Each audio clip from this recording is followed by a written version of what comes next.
শীত বলে যায় যায়, আমি বলি পুলি পিঠে খাই খাই। আজকে তাই বানিয়ে নিয়েছিলাম ভাজা পুলি। এটা কিন্তু ঝাল ঝাল হবে। মিষ্টি মিষ্টি তো অনেক পুলি পিঠেই তো খাওয়া হলো, এবার একটু ঝাল ঝাল পুলি পিঠে খাওয়া হোক।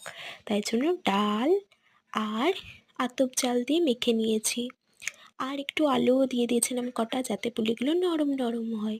দেখো কি সুন্দর হলুদ কদম্ব মিষ্টির মতো লাগছে। এবার এগুলোকে ডুবন্ত ভাজা তেলে ভেজে নেব। একদম মুচমুচে করে ভেজে নিয়েছি। শীতের সন্ধ্যাটা একবারে জমে গেল এই মুচমুচে পুলি পিঠে খেয়ে। আর একদমই ঝাল ঝাল ভাজা ভাজা পুলি পিঠে খেতে তো আমার খুবই ভালো লাগে। এই